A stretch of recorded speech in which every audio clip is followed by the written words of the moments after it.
மத்திய பிரதேசம் சிந்த்வாராவில் கோல்ரிஃப் மருந்து உட்கொண்ட 19 குழந்தைகள் உயிரிழந்த சம்பவம் தொடர்பாக அந்த ஸ்ரீசன் நிறுவன உரிமையாளர் ரங்கநாதனை பராசியா நீதிமன்றத்தில் ஆஜர்படுத்தியிருக்கிறார்கள் போலீசார்.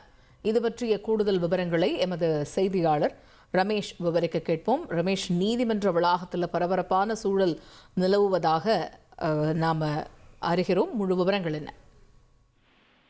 மத்திய பிரதேச மாநிலம் சிந்த்வாராவில் இருமல் மருந்து குடித்து 20க்கும் மேற்பட்ட குழந்தைகள் உயிரிழந்தது பெரும் அதிர்ச்சியை ஏற்படுத்தி இருக்கிறது. இந்த கோல்ட்ரிஃப் என்று சொல்லப்படுகின்ற இருமல் மருந்தை தயாரித்த காஞ்சிபுரத்தை சேர்ந்த ஸ்ரீசன் பார்மசூட்டிக்கல் நிறுவனத்தினுடைய அந்த உரிமையாளர் ரங்கநாதன் நேற்றைய தினம் காவல்துறையால் கைது செய்யப்பட்டார். மத்திய பிரதேச காவல்துறையால் இந்த நிலையில் கைது செய்யப்பட்ட அவர் டிரான்சிட் ரிமாண்ட் மூலமாக அவர் மத்திய பிரதேசம் அழைத்து வரப்பட்டு எங்கு இந்த சம்பவம் நடைபெற்றது, அதாவது பராசியா பகுதியில் தான் இந்த குழந்தைகள் பெரும்பாலான உயிரிழந்தார்கள். அங்கு பராசியாவில் இருக்கக்கூடிய நீதிமன்றத்தில் அவரை காவல்துறையினர் ஆஜர்படுத்தியிருக்கிறார்கள்.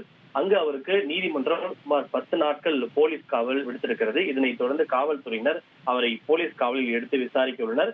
இதற்கிடையே இந்த சம்பந்தப்பட்ட ரங்கநாதனுக்கு ஆதரவாக தாங்கள் யாரும் அவருக்கு ஆதரவாக ஆஜராக போவதில்லை எனவும் வழக்கறிஞர்கள் முடிவு செய்திருப்பதாக அங்கிருக்கக்கூடிய வழக்கறிஞர்கள் தெரிவித்திருக்கின்றனர். விவரங்களுக்கு நன்றி ரமேஷ். உங்கள் தந்திவன் தொலைக்காட்சியில் வீர ஆஞ்சநேயா தினமும் காலை 8 மணிக்கு காண தவறாதீர்கள்.